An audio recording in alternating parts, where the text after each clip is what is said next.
Europe లో భారతీయులకు free education మరిన్ని వివరాలకు Videsh consult 9676502888. Welcome to Suman TV. ప్రస్తుతం అంతా ఉన్నారు బ్యాంకింగ్ రంగ నిపుణులు రామ్ మోహన్ నమిలే గారు. నమస్తే sir. Hi Naveena, how are you? Fine sir, మీరు ఎలా ఉన్నారు? ఫైన్ అమ్మా. సార్, మనం ప్రీవియస్ చూసుకుంటే కొన్ని స్కీమ్స్ గురించి మాట్లాడుకున్నాము, వీడియోస్ చేసాం మనం గతంలో. ఇప్పుడు ప్రజెంట్ గవర్నమెంట్ చేంజ్ అయ్యాక మహాలక్ష్మి స్కీమ్ అని ప్రతి యూట్యూబ్లో చూస్తున్నాము. మహాలక్ష్మి స్కీమ్ అని వచ్చిందని చెప్పేసి 2500 మంత్లీ ఉమెన్స్కి వస్తుందని చెప్పేసి, ప్రజెంట్ బస్సు ఫ్రీది నడుస్తుంది, నెక్స్ట్ గ్యాస్, ఇవన్నీ స్కీమ్స్ చూస్తున్నాం. అయినా కొన్ని ఏంటంటే కొంతమంది మహిళలకి ఇంకా కొన్ని డౌట్స్ ఉన్నాయి. ఎలా అప్లై చేయాలి, అసలు ఎవరు ఎలిజిబిలిటీ, వేటికి ఎవరు ఎలిజిబిలిటీ, దీన్ని ఎలా అప్లై చేసుకోవాలి, ప్రాసెస్ ఏంటి, చాలా కొన్ని డౌట్స్ అయితే కొంతమందికి అయితే ఉన్నాయి సార్. మరి మా వ్యూవర్స్ కోసం ఈరోజు మీరు ఆ మహాలక్ష్మి స్కీమ్ అసలు ఏంటి, దాన్ని డీటెయిల్గా కొంచెం ఎక్స్ప్లెయిన్ చేయండి సార్. టు బిగిన్ విత్ ఒకటి ఏంటంటే కాంపిటీషన్ చాలా పెరిగిపోయింది. ఎప్పటికప్పుడు కాంపిటీషన్ పెరుగుతుంది. వ్యక్తులకి మధ్యనే కాకుండా సంస్థలకి మధ్యలో, పొలిటికల్ పార్టీస్కి మధ్యలో కూడా సత్తాని, ప్రభుత్వాన్ని, అధికారాన్ని వశపరుచుకోవడానికి పొలిటికల్ పార్టీసు నిరంతరం కృషి చేస్తుంటాయి. ఆ వేగము ఎలక్షన్స్ మొదట్లో ఇంకా ఎక్కువ అవుతుంటుంది. అలాగే మన తెలంగాణ రాష్ట్రం తీసుకుంటే ప్రధాన పార్టీలైనటువంటి TRS or BRS on one side, Congress and BJP, ఈ మూడు కూడా పోటీ పడి దీంట్లో ప్రధానంగా టీఆర్ఎస్ ఆల్రెడీ బోల్డ్ స్కీమ్స్ వాళ్ళు పెట్టారు. వీళ్ళని తట్టుకోవడము అంత ఈజీ పని కాదు. ఈ రేవంత్ రెడ్డి గారు 6 స్కీమ్స్తోని ముందుకొచ్చారు. దాంట్లో మహాలక్ష్మి ఒకటి. అయితే మనం మార్కెట్లో ఏదైనా పోతే శాంపుల్ చూపిస్తుంటారు. అదే మాదిరి టీఆర్ఎస్ బీఆర్ఎస్ వాళ్ళు వీళ్ళ శాంపుల్ వీళ్ళు చూపించారు, మేము ఇది ఇస్తామనేసి వీళ్ళు ఇది ఇచ్చారు. దాంట్లో ఒకటి మహాలక్ష్మి స్కీమ్. సాధారణంగా మనం మహాలక్ష్మి అంటే ఆడపిల్లల్ని ముద్దుగా కానీ గౌరవప్రదంగా కానీ లక్ష్మీదేవిలా ఉన్నావమ్మా అని అంటారు. మహా అంటే గొప్ప అనే అర్థంలో మహాలక్ష్మి. ఆ టైటిల్ బాగుందనేసి మహాలక్ష్మి స్కీమ్ అని పెట్టారు. దీంట్లో ఒక 3 రకాలైనటువంటి సౌకర్యాలు మహిళలకి ఇచ్చారు. ఇది దాంట్లో ఒకటి ఆల్రెడీ స్టార్ట్ అయింది. ఆర్టీసీలో ఆధార్ కార్డు ఆధారంగా ఉచిత ప్రయాణం. రెండవది ఇంకా at to start, shortly they may start, 500 రూపాయలకే గ్యాస్ సిలిండర్. గ్యాస్ బండ అంటారు ఆంధ్ర ప్రాంతంలో. కొన్ని పదాలు నేను కొంచెం భాషా ప్రేమిని. పాలకాయ అంటారు, ఎలా వచ్చిందో తెలీదు. పిల్లల్ని పిల్లకాయ అంటారు, అంటే పండనది, మెచ్యూర్గా అంది కాయ అనే అర్థంలో అది ఒకటి. గ్యాస్ 500కి నా ఏజు ఐఎమ్ 71 నాట్ అవుట్ అని నేను చమత్కారంగా చెప్తుంటాను. మా చిన్నప్పుడు బొగ్గుల పొయ్యిలు ఉండేవి. నగరాలు కూడా హైదరాబాద్తో సహా ఒక 50 సంవత్సరాల క్రితము దేవర్ ఆల్సో ఏ మెగా విలేజెస్. ఊళ్ళల్లో జీవనం ఎలా ఉండేదో సిటీస్లో దాదాపు అంతే ఉండేది. సిటీలో దాదాపు కొన్ని వందల విలేజెస్ భాగ్యనగరంలో, హైదరాబాద్ సిటీలో కలిసిపోయినాయి ఇప్పుడు. ఆ బొగ్గుల పై నుంచి వంక పొయ్యి అని ఒకటి ఉండేది. వంక పొయ్యి అంటే టింబర్ సా మిల్స్లో ఆ వంకని పొయ్యిలో నింపి కింద ఒక కట్టె పెడుతున్నాము వెలగడానికి. ఆ తర్వాత వంక ఖాళీ అలా ఉండేది. తర్వాత బత్తి స్టవ్స్ అని వచ్చేవి, అని బత్తీల మాదిరి ఉండేది, ఒత్తులు పెట్టారు. ఆ స్టవ్ నుంచి అంతకుముందు పెట్రోమాక్స్ స్టవ్స్ ఉండేవి. ఇవన్నీ పోయి ప్రస్తుతం we're in the stage of gas stoves. దాంట్లో కూడా గ్యాస్ లైటర్ అవసరం లేకుండానే ఆటోమేటిక్ అదే అవుతుంది. సో అలా ప్రగతి అంటే టెక్నాలజీతోని ద వే ఆఫ్ లివింగ్ మారిపోయింది. సో ఉచిత ప్రయాణం ఒకటి మహిళలకి. దేనికైనా కూడా unuse, under use, proper use, misuse, abuse, ఏ వసతికైనా ఇవి ఉంటాయి. అన్ఫార్చునేట్లీ మనం ప్రాపర్ యూస్ తప్ప మిగిలినవన్నీ చేస్తాము. అంటే we don't use it at all. ఇప్పుడు మహిళలకి ఉచిత ప్రయాణం అన్నా కూడా కొంతమంది ఆ ఉచితాన్ని కూడా వినియోగించకపోవచ్చు. వాళ్ళకి అవసరం ఉన్నా కూడా they may not use it, they may not know also. చాలా మందికి అంటే ఇంత పబ్లిక్లో యూట్యూబ్లో ఇవన్నీ వచ్చినా కూడా ఇప్పటికీ ఎక్కడో ఒక దగ్గర కొంతమందికి ఈ విషయం తెలియని వాళ్ళు కూడా ఉంటారు. తెలిసిన వాళ్ళు దాని ఏదో ఫ్రీగా దొరికింది కదా అని అబ్యూస్ చేయొచ్చు. ఎస్ అంటే విపరీతమైనటువంటి వ్యర్థమైన ఉపయోగాన్ని అబ్యూస్ అంటాము. ఇక్కడ బస్ ఎక్కువ హయాత్ నగర్లో ఊరికనే బిహెచ్ఎల్ చుట్టూ సిటీ అంతా చూడు, పిక్నిక్ తిరిగా రావచ్చు, ఫ్రీ కదా. ఫ్రీ కదా. అయితే కొంత అడ్వాంటేజ్ ఏంటంటే ఊళ్ళలో నుంచి సిటీకి వచ్చేసి ఇంతకుముందు హైదరాబాద్ క్షుణ్ణంగా చూడని వాడు చూస్తే మంచిదే, వాళ్ళ లోక జ్ఞానం పెరుగుతుంది. సో ప్రాపర్ యూస్ చేసుకోవాలి. సో అబ్యూస్ చేయకూడదు, మిస్యూజ్ చేయకూడదు, యూస్ చేయకుండా కూడా ఉండకూడదు. సో మోతాదులో యూస్ చేయాలి. సో ఈ రెండవది గ్యాస్.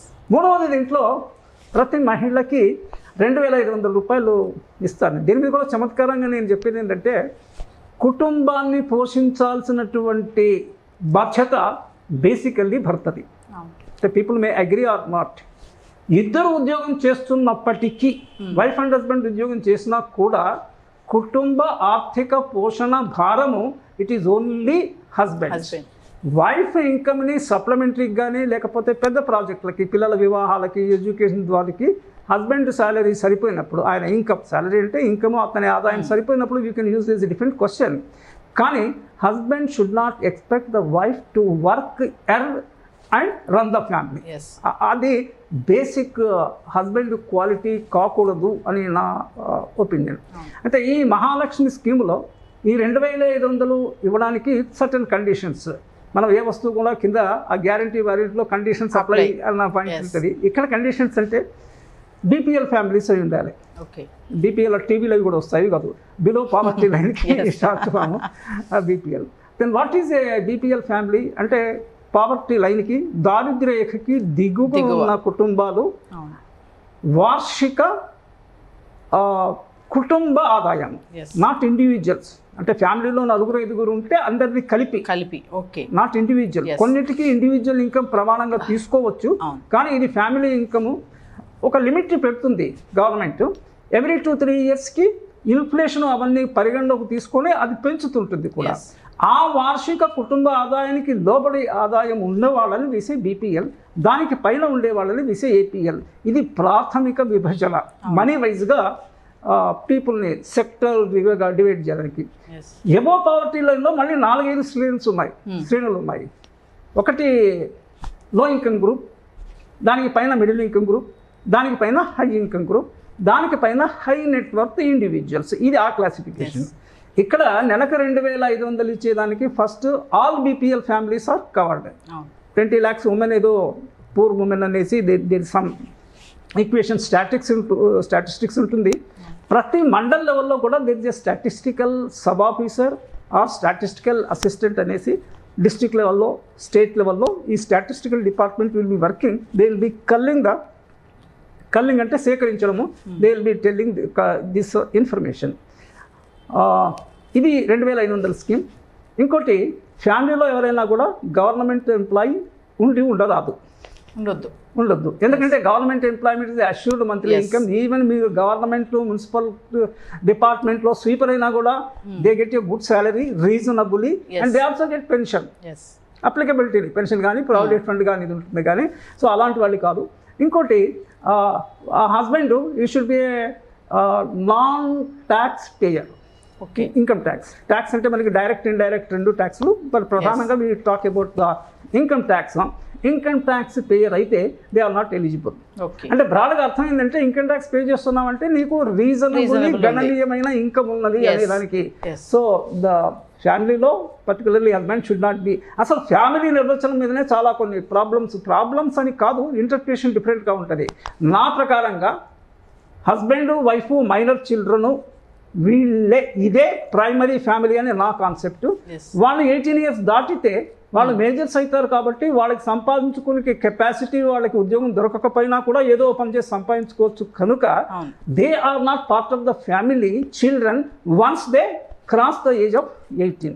సరే, గవర్నమెంట్ విభిన్న పరిస్థితుల్లో విభిన్నమైనటువంటి కొలమానంతో నిర్వచనం చెప్తుంది what is a family, core family, extended family అనేసి.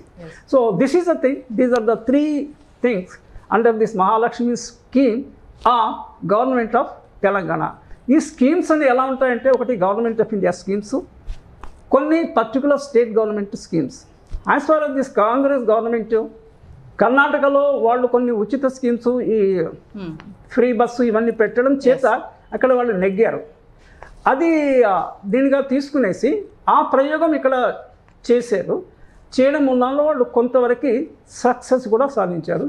ఇది this is the I mean broad control about Mahalakshmi Kamma. Sir ఫైనల్గా ఒక విషయం చెప్పండి. ఇప్పుడు మహాలక్ష్మి స్కీమ్ మీద కొన్ని చెప్పారు, మీరు వివరాలు చెప్పారు. ఇప్పుడు 2500 ఎవ్రీ మంత్ ఉమెన్ కి రావాలి అంటే ఎవరు ఎలిజిబిలిటీ అంటే వాళ్ళు దారిద్ర్య రేఖ దిగువన ఉండాలి అన్నారు ఒకటి.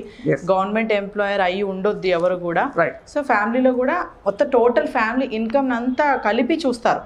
ఇంకోటి నాన్ ఇన్కమ్ ట్యాక్స్ ప్రేయర్ అయి ఉండాలి. సో ఇలాంటి వాళ్ళకి 2500. బట్ ఫైనల్ గా మా వ్యూవర్స్ కి చెప్పండి, మహిళలకి అంటే ఈ స్కీమ్స్ ని ఇంకా మీరు అన్నట్టుగా చాలా మందికి అవగాహన లేదు. ఇప్పుడు మీరు అన్నట్టుగా బస్సు ఫ్రీ ఉంది కదా, చాలా మంది మిస్యూజ్ చేస్తున్నారు. ప్లస్ కొంతమంది తెలియక కూడా ఎక్కట్లేదు. అంత వివరంగా చెప్తున్నా సరే అన్ని యూట్యూబ్ ఛానల్లో చూస్తున్నారు, పెద్ద పెద్ద థమ్స్ పెట్టి మహిళలకు ఫ్రీ బస్ ఫ్రీ అని పెడుతున్నారు. అయినా సరే ఏంటంటే ఒక చిన్న డౌట్ అనమాట, మేము ఎక్కొచ్చా, మమ్మల్ని టికెట్ అడుగుతారేమో, ఆధార్ కార్డు ఉందా, ఆధార్ కార్డులో ఏం అడుగుతారో, ఏది ఉండాలో ఆధార్ కార్డులో, కొంతమందికి ఇలాంటివన్నీ ఉన్నాయి.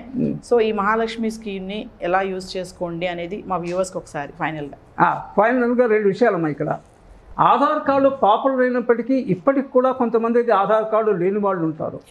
ఆధార్ కార్డులో లేటెస్ట్ అడ్రస్ అప్డేషన్ లేని వాళ్ళు కూడా ఉంటారు. అది నెసెసరీ. ఆధార్ కార్డు బ్యాంక్ అకౌంట్కి లింక్ అయి ఉండాలి. ఇన్కమ్ ట్యాక్స్ పే చేస్తే పాన్ కార్డుకి లింక్ అయి ఉండాలి. This is 1 thing. Number 2, free ఎవరికైతే ఫ్రీ డిజర్వ్ అవుతారో వాళ్ళు యూజ్ చేసుకోవాలి. ఫ్రీ అందరికి ఇచ్చాడు అంటే ఉద్యోగులు కూడా, ఒక మహిళ నెలకొక 50,000 జీతము 60,000 జీతం వచ్చి ఆమెకు కూడా there is no bar, she can use the free bus. అది ఎవరి విచక్షణకి మనం వదిలేయాల్సిన విషయము. వాళ్ళు దాన్ని యూజ్ చేసుకుంటే 2 నష్టాలు అంటే కష్టము. మగవాళ్ళకి సీట్లు దొరకట్లా బస్సులో. నెంబర్ 1 అఫోర్డబిలిటీ ఉంది కదా. సో దిస్ ఈజ్ బేసికల్లీ ఏంటంటే వనరులు లేని వాళ్ళ కోసమే ఇచ్చింది. ఈ ఫ్రీ. ఇంకోటేమా, ఈ స్కీమ్స్ అనేది లాంగ్ రన్లో ఉండవు. ఆఫ్టర్ 1 year 2 years తీసేయచ్చు. అప్పుడు మనకి చేతులు కాలిన తర్వాత ఆకులు పట్టుకోవడం అని ఒక సామెత ఉంది. ఈ స్కీము ఎప్పుడైనా తీసేయచ్చు, విత్ ఇన్ మంత్స్ కూడా తీసేయచ్చు. అందుకని మహిళలకందరికీ నేను ఇచ్చే సజెషన్ ఏంటంటే, ఈ స్కీమ్ ఆపరేషన్లో ఉన్నప్పుడు ఇది only with in the state applicable. Number 1, రాష్ట్రంలో ఉన్న మంచి దేవాలయాలు కానీ దర్శనీయ స్థలాలను చూసిరండి మహిళలు.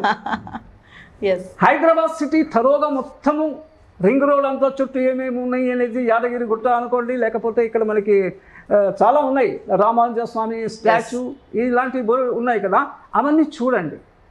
At no cost, at government cost అంటే అర్థం ఏంటంటే మనకన్నా ఎక్కువ ఆదాయం ఉన్నవాళ్ళు ఇన్కమ్ ట్యాక్స్ కట్టే ఇది క్రాస్ సబ్సిడీ వస్తుంది. Government is also leaving on the income tax payers money. Government also should understand this. అల్టిమేట్గా పంపు చేస్తున్న వాళ్ళు కష్టపడి సంపాదించి, ఈవెన్ ఇండస్ట్రీస్లు కానీ ఉద్యోగులు కానీ కొంత దే ఆర్ గివింగ్, దాంతోనే గవర్నమెంట్ ఈజ్ రన్నింగ్. ఈ విషయం దృష్టిలో పెట్టుకోండి. ఏ స్కీమ్నైనా కూడా హైయెస్ట్ సదుపయోగం చేసుకోండి. ఇది నా ఫైనల్గా గవర్నమెంట్ ఇచ్చే స్కీమ్స్ ని మిస్యూజ్ చేసుకోవద్దు, దాన్ని కొంచెం కరెక్ట్ గా ఆలోచించి యూజ్ చేసుకోమని చెప్తున్నారు. అది స్కీమ్ తీసేసే లోపల ఎప్పుడు మన మనిషి జీవితం ఎట్లయితే మనకి ఎప్పుడు పోయేది, ఈ స్కీమ్ ఎప్పుడు పోయేది కూడా తెలియదు. Thank you sir. రైట్ అమ్మా, రైట్. Thank you. నమస్తే.